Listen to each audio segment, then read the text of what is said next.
born a rebel, became the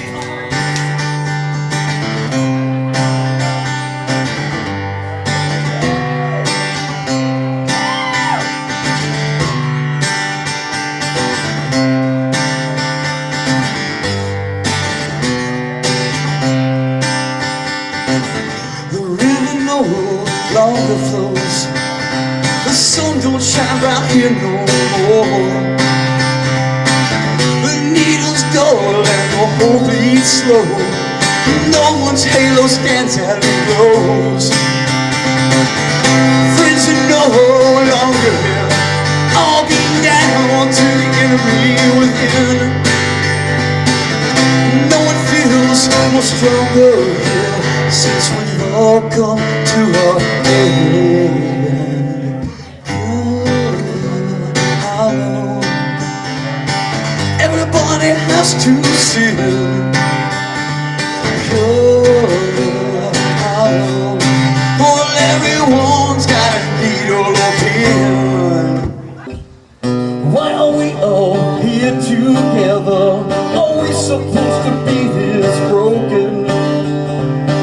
They say that nothing really lasts forever, so where do we go tomorrow?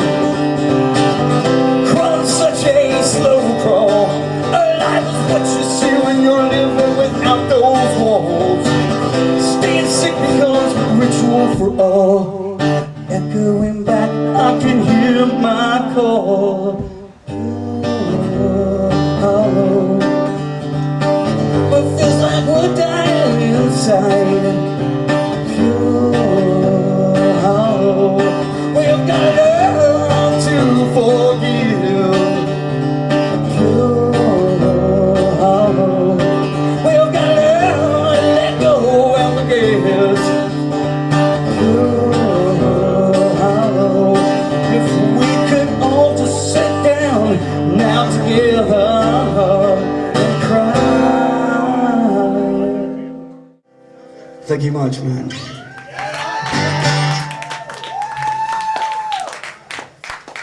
For a lot of people that know me, man, over the years, they've come to know me as a heavy metal dude. And what they didn't know is that I've been doing this kind of music for a real long time, man.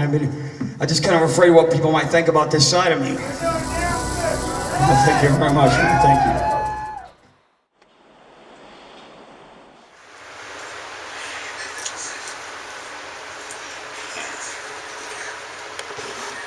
So you're thinking about changing, huh? You want to change your life? You think you're Chuk fucking Cooley? But you're not. You're just a false prophet. One of my disguises on the world. They believe in you? Ha, whatever. You're just lucky to have someone show up to your fucking show. But that's the way it is. And you think you're Chuk fucking Cooley? No, no, don't. But I am Chuk fucking Cooley.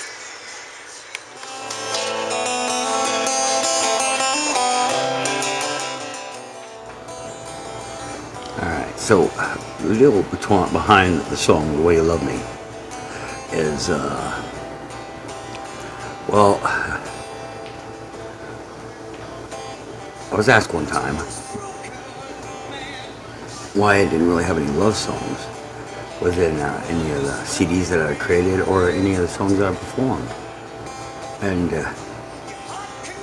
I mean, I was kind of, always played in beefed up, manly, heavy metal bands most of my life. So when it came to expressing my love, I could do it for my children in small acoustic songs that I wrote at home or while I was in prison, and about how much I missed them, how much I loved them, wish I could be there more for them. But when it came to women, I just didn't feel like I wanted to sing about why bitch you couldn't love the loser in me kind of shit, or I could do it all for you, climbing the tallest mountain shit. It all been wrote, it all been said.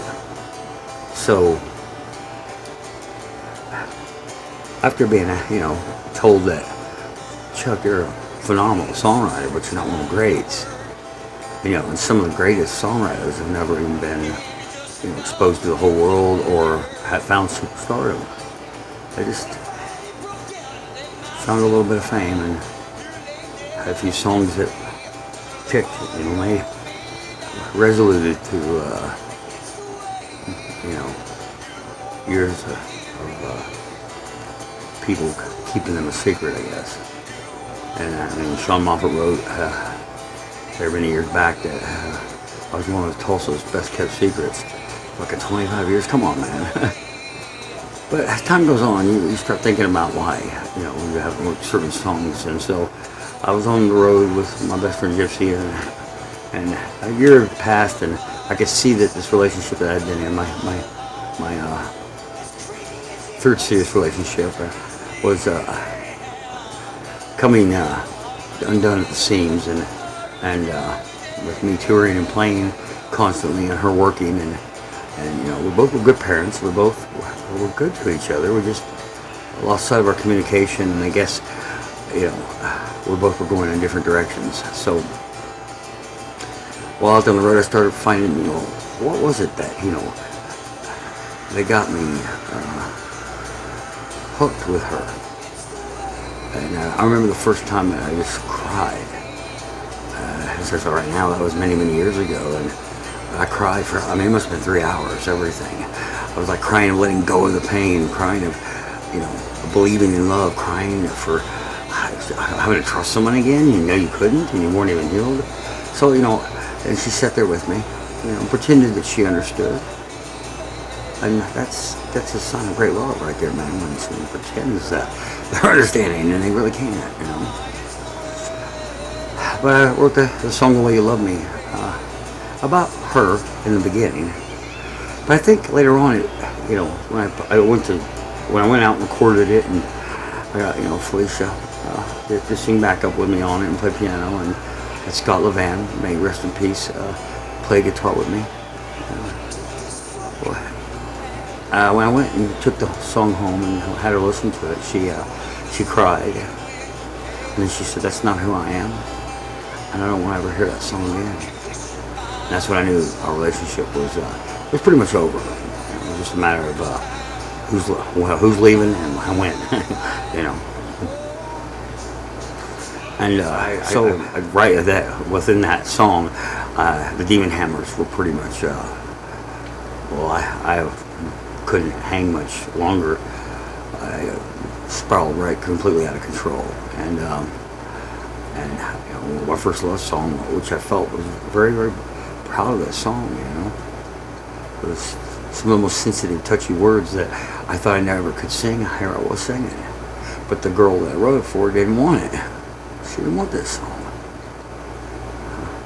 I felt honored someone wrote a song for me, which these days I have a few people that have, and I'm fucking, man, I'm blown away. But the song, I think, later on became a song that was letting me know that this was what I was worth within the song, what I felt someone was worth to love me. So when I found Tess, the song became real. And that's how the song The Way You Love Me pretty much was wrote.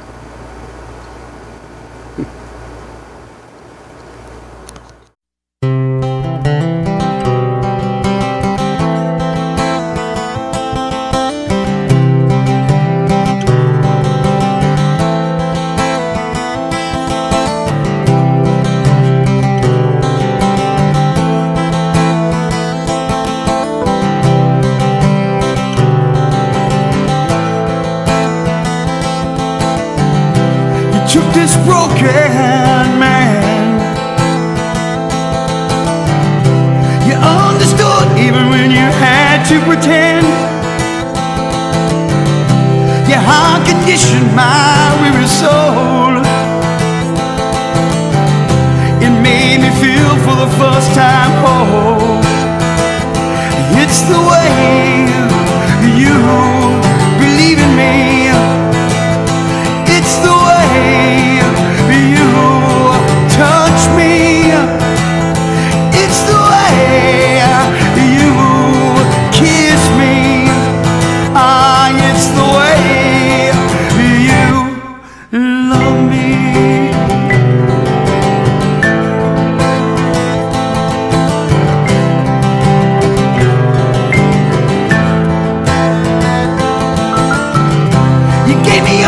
your time, your word. You gave me just enough to make it barely hurt. And when I finally broke down and let myself cry, you laid there next to me as another part of the old me died. It's the way you believe in me. It's the way you touch me. It's the way you kiss me.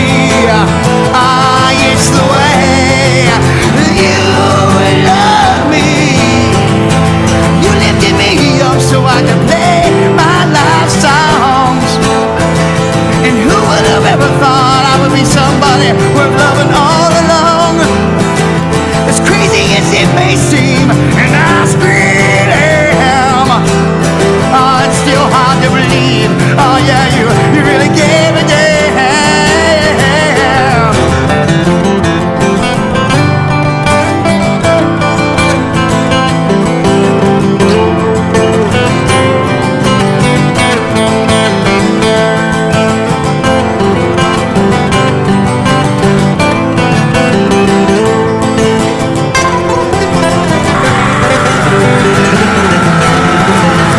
It's the way you believe in me. It's the way you touch me. It's the way you kiss me. Oh, it's the way you love me. It's the way you keep on loving me. It's the way you keep on loving me. It's the way you keep on loving me. Ah, it's the way you love me.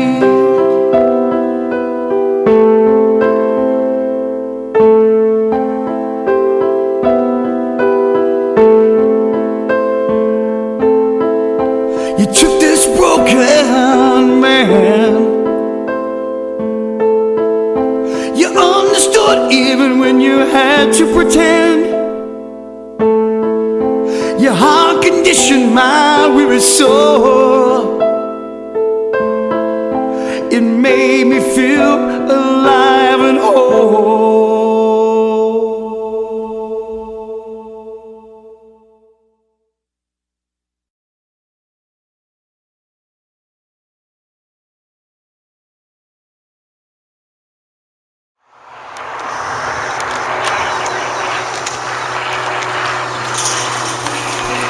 So hey, I'm Chuk Cooley. I'm in my hometown for the first time in actually 15 years. I stopped through here once before, did a show, but I didn't get to see my hometown like I'm going to get to today. Back behind me there is Outlaw Stadium, where they made the movie Friday Night Lights with Billy Bob Thornton, and among many other great stars of today. Out here in the parking lot is where they filmed a lot of the scenes from the Indian scenes, and I'm just good to be home. Got a great grill out today, cooking out, man, drinking and pictures and having a good time with my my friends and family here. Right now, this is Outlaw Stadium for the series Friday Night Lights and the movie.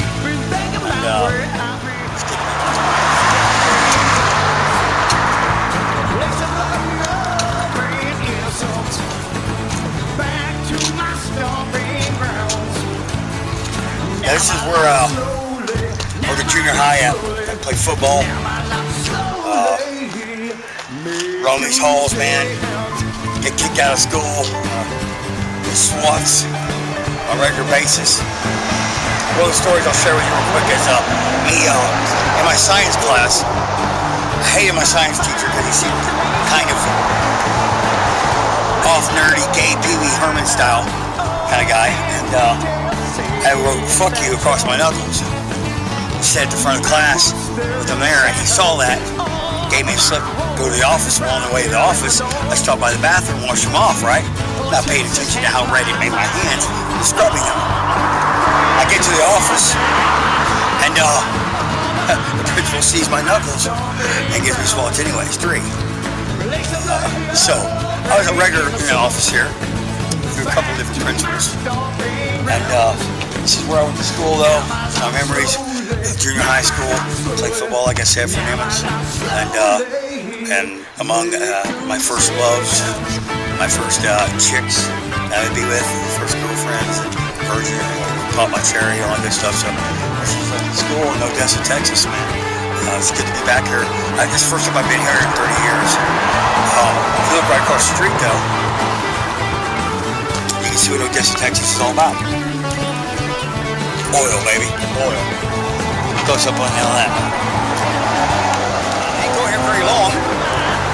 I got in trouble with the law and went to prison instead.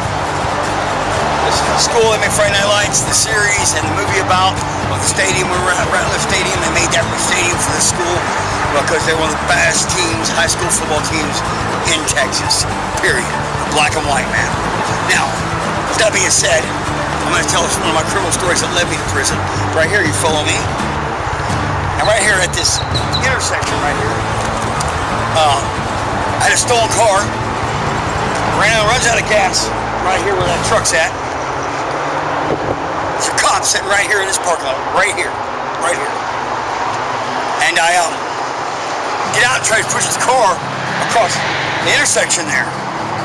Well, the cop gets out of the car, walks over and says, we got a problem here? I'm like, my heartbeat's going. I'm freaking the hell out. I said, well, this is my aunt's car. She let me use it to go get some cigarettes and ran out of gas. There's a couple houses down in that neighborhood there. Well, I have a cop. The helpful Odessa Police Department that they are, good helpers, helped me push a stolen car across that drive right there and into that neighborhood until I coached it over into a house right over in the neighborhood there. Thank you, Odessa Police Department. It wouldn't be long after that y'all bust me and send me to prison anyways.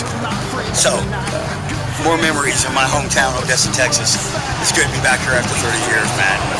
I love Odessa. Now the next place. Alright, so, we're about to hit the drag, where it was one of the cool places back in the 80s. I don't know if it still is today. I haven't asked anybody, but this is the drag here on 42nd Street down in Odessa, where all the cars will go up and down the street, all the way down, out to we'll see here in a minute. I can't remember the street anymore because it's been a long time.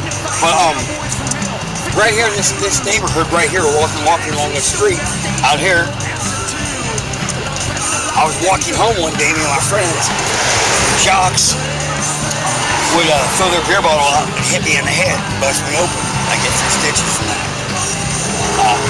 Go to Odessa, Texas jocks. The lights take forever here, though, by the way. I don't know how to drive. I only know how to lick windows.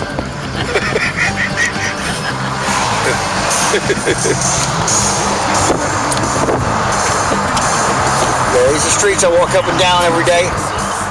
Dixie Street, yeah.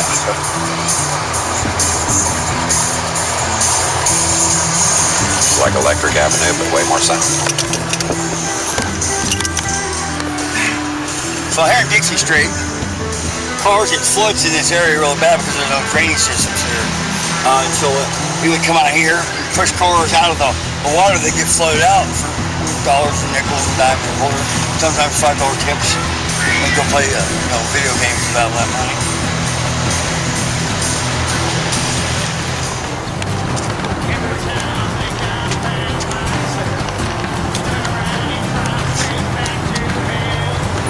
So this Actor County Coliseum, home of Jackalopes, Odessa Jackalopes hockey.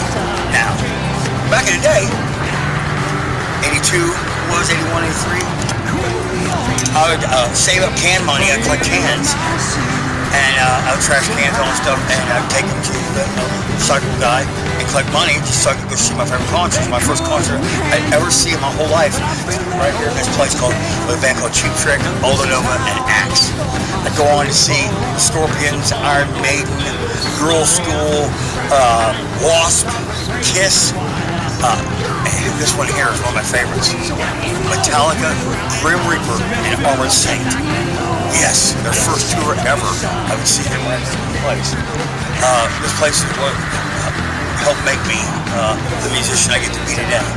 I'm not super famous, but I am somebody. That's why I stuck to it. And that's what music's all about, is give your all and it gives back to you, man. So here I am back 30 years later in my hometown. Took that long, yeah, to get back here. In front of a place that I got to see all my first favorite bands, man. So right, Dos Amigos. This is where I see my first bull rides at. Played one of my first stages ever. And it was a bar that had bull rides and music and the greatest fajitas ever.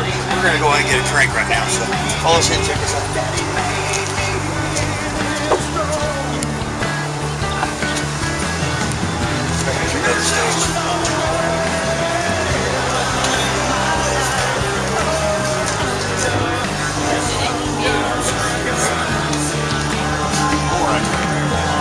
This is the first time y'all been in today?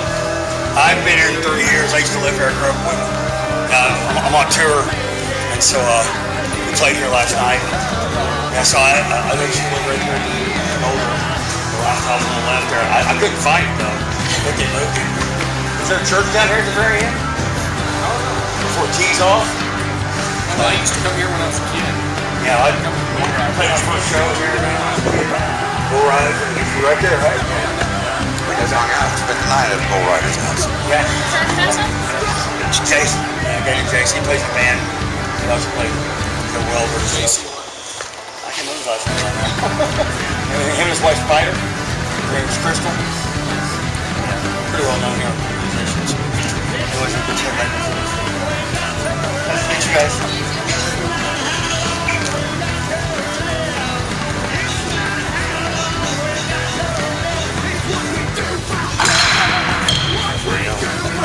I almost died for Jacob.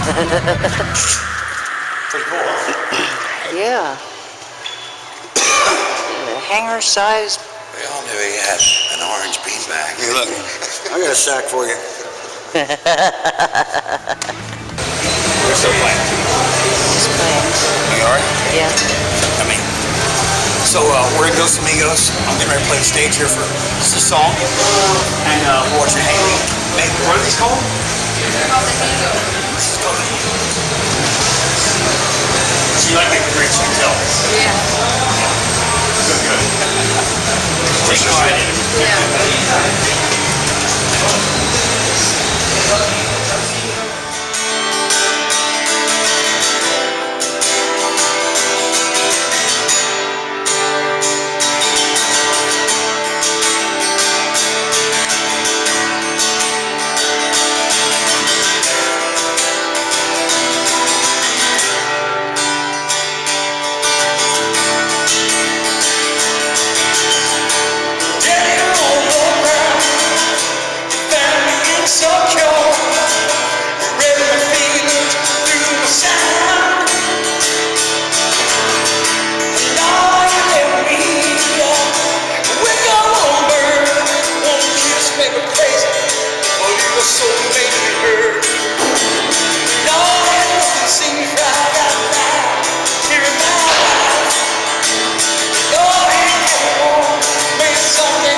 What's up, man? Odessa, Texas. Yeah, baby. Yeah. Best friend Tony Loretti from my former band Berserkr.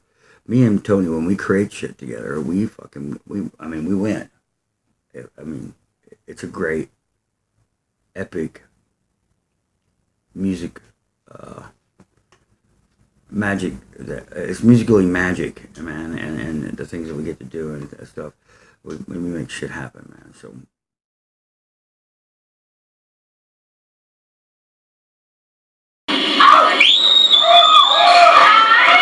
This song's called Still at Large.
is a song called Bleed.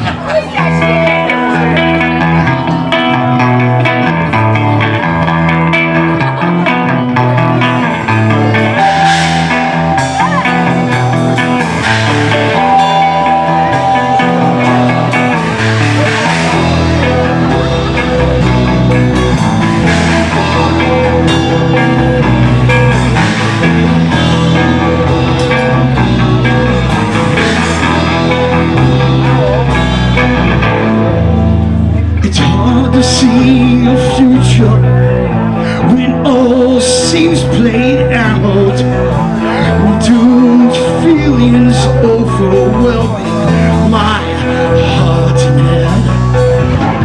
Trapped and bound, oh I'm trapped and bound, drowning from frustration, just need the needle to silence my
Through the Thorns went through 19 members in 1 year.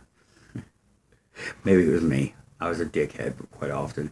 I wouldn't even, if the guys hadn't did their homework with the music, man, I wouldn't even hardly waste any time with them. I tell Scott, look, if you want them in the band, you teach them the songs. Let me know when they got it, and I'll come back and play.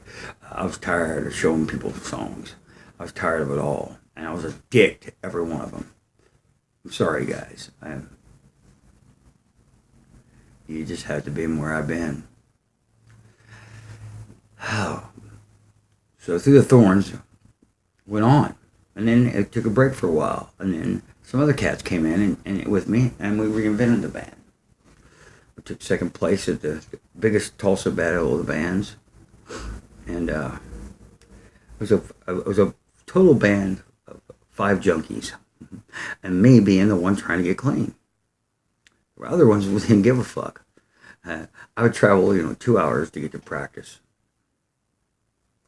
And one of the guys would show up 2-3 hours late, and I would wait, and then as soon as I get down the road, they would call, he showed up.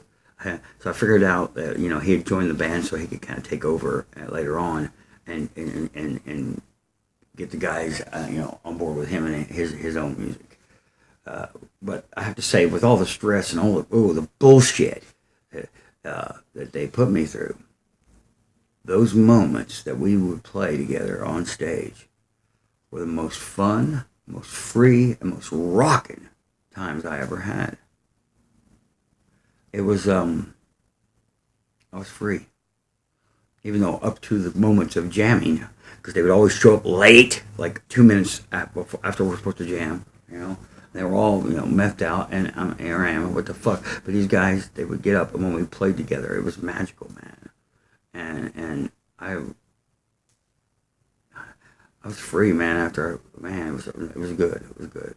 At least when we played.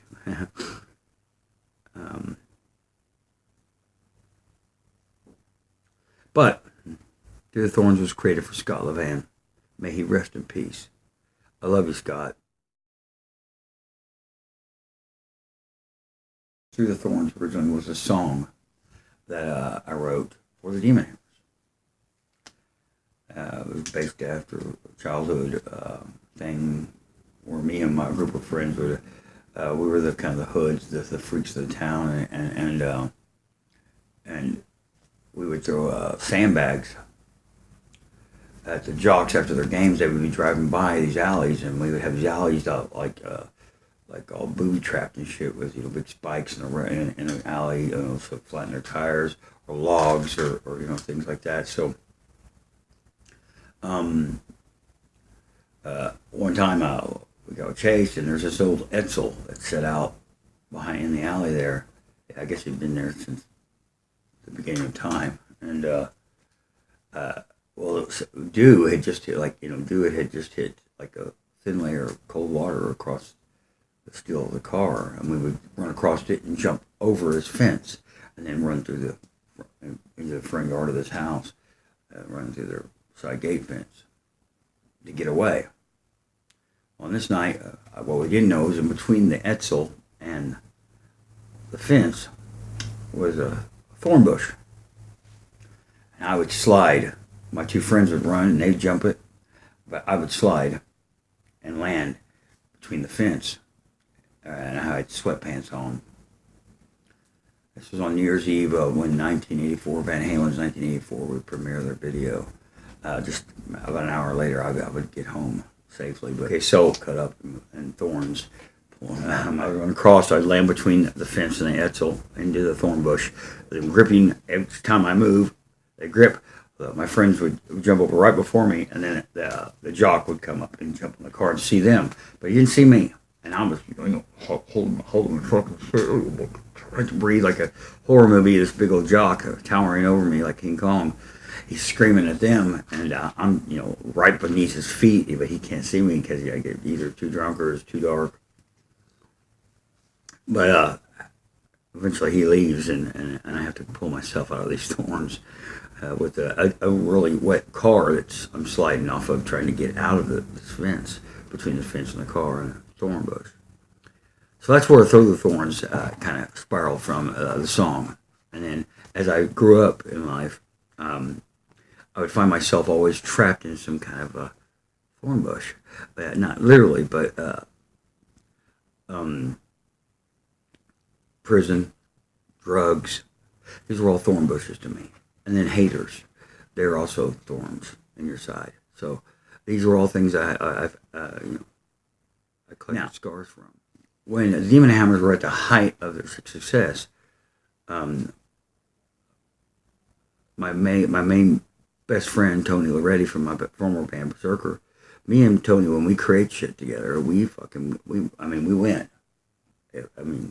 It's a great, epic music, magic. It's musically magic, man, and the things that we get to do and stuff. We make shit happen, man. So he leaves at the height of our success on our third encore at Rocklahoma. Yeah, three encores. Pretty badass for a little Oklahoma acoustic rock band, huh?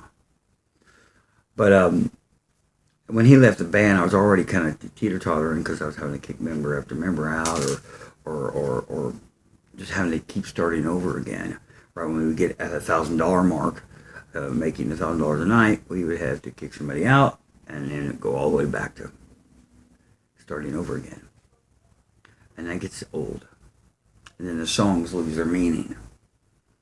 And I felt like I was in an endless battle trying to get somewhere, and everyone around me was getting to places they needed, like a new girlfriend or a car or whatever it was they were getting. They were getting something out of it because they were bailing as soon as they got it. You're welcome. But I never got what I wanted. Winning awards is great because it helps with self-esteem. But the awards thing is like being a pro wrestler and, Booker T, 8-time champion, 5-time, 17-time champion. I'm all about using those credits for what? To get you through the door, to come see my band and the songs we sing and perform, and to hear a message. Hell yeah, I'm going to use 8-time award winner, 15-time nominated. Somebody called me a legend, I'm going to use the local living legend. Why? Because it's going to get you through the door. Whether you hate me or love me, you're going to come see me one time or another. And that's okay. If you're hating me, the job's still the same, man. I'm making you feel good about something. And if it's feeling good about hating me, then, hey, I did my job. Now, Through the Thorns, the band, when Scott Levan came in, he was going to take a badass guitar player to replace Tony Loretti. And Tony's phenomenal. Well, Scott Levan is too. Two different styles, kind of. Being they're both metal, they weren't acoustic for sure, but they became it. Everybody had to reinvent themselves when they came into my band, especially if you were a metalhead. That's what it was all about, was reinventing and making some music that you could play later on in life. Not, try to sing like Cookie Monster all your life. Cookie. Anyways, so Scott came in the band when he did. He was a Demon Hammer, and he filled Tony's shoes, but he played a different kind of guitar and a different sound. And so I created Through the Thorns, which I needed to cut loose and quit being the guy everyone loved and be the guy everyone hated. And that's what I became. And so I gave them plenty of reasons to hate me. I told the truth. If I did drugs, I told them. People would act as if they caught me or they seen me or they could see track marks in my arms, which is fucking impossible. But I gave them plenty of reasons. And no, I all those reasons were true. And there was a reason why I had to go there. I felt that for Scott, it was a better thing. And I was burnt out after 17 years of playing in all these bands and touring and playing music. I just was done for a while, man. So So Through the Thorns, the band. Will they ever be a return? It could be. But right now it's a film company, which is what I took the logo and turned it into my own film company to record music videos, short films, and documentaries and stuff like that. And whatever it could be. I didn't want to lose the name Through the Thorns. And I didn't want to lose the logo and put it in archive. I wanted to keep exposing it because it represents a whole lot of still who I am today and forever will be. Anyways, Through the Thorns.